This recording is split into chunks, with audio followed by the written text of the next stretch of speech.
Pwede bang ipatigil ang pagpapatayo ng isang kondominium dahil lang sa sinasabi nilang nakakasira ng tanawin? Isang modernong gusali laban sa isang pambansang simbolo. Isang kaso na umabot sa Korte Suprema. Ako po si Atty. Claribel Lucila at ipapaliwanag ko ang batas ng malinaw, simple, totoo at para sa lahat.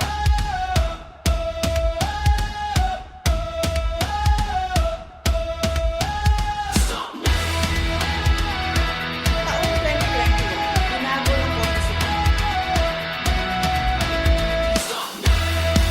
Sa kaso ng Knights of Rizal versus DMCI Homes Incorporated, hiniling ng Knights of Rizal na ipatigil ang konstruksyon ng Torre de Manila Condominium.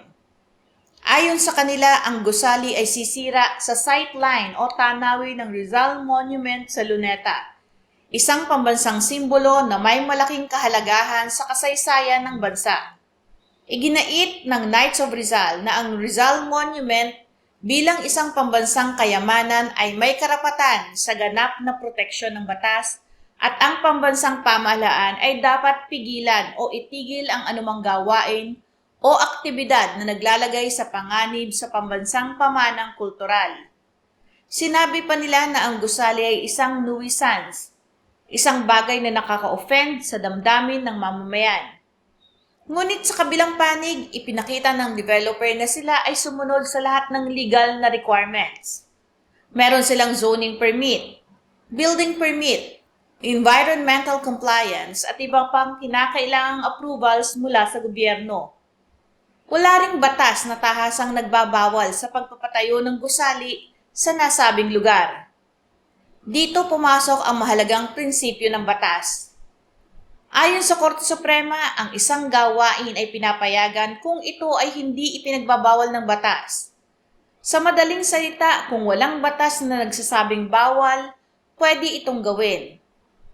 Sinabi ng Korte na kung may batas bang nagbabawal sa pagtatayo ng gusali dahil lang sa epekto nito sa view o background ng isang monumento, ang sagot, wala. Kahit ang National Cultural Heritage Act ayon sa Korte ay nagpoprotekta lamang sa physical integrity ng heritage property, hindi sa tanawin o sightline nito. Tinanggihan din ng Korte ang argumento nito na ito ay isang nuisance. Hindi raw ito nuisance per se dahil hindi ito nagdudulot ng panganib sa kalusugan man o kaligtasan ng publiko. Kung ito man ay nuisance, kailangan pa itong patunayan sa tamang hukuman dahil ito ay isang factual issue. Hindi basta-basta pinagpapasyahan. Sa huli, sinabi ng Korte Suprema na hindi maaaring ipatigil ang konstruksyon ng Torre de Manila. Walang malinaw na batas na nilabag at walang legal na basehan para pigilan ang proyekto. Ang mahalagang aral dito ay simple ngunit napakalalim. Hindi sapat ang opinyon, damdamin, o aesthetic preference para pigilan ang isang proyekto. Sa batas, ang basehan ay hindi kung ano ang pangit o maganda, kundi kung ano ang legal at ipinagbabawal. Patuloy po kayong manood, magtanong at matuto ng tungkol sa batas.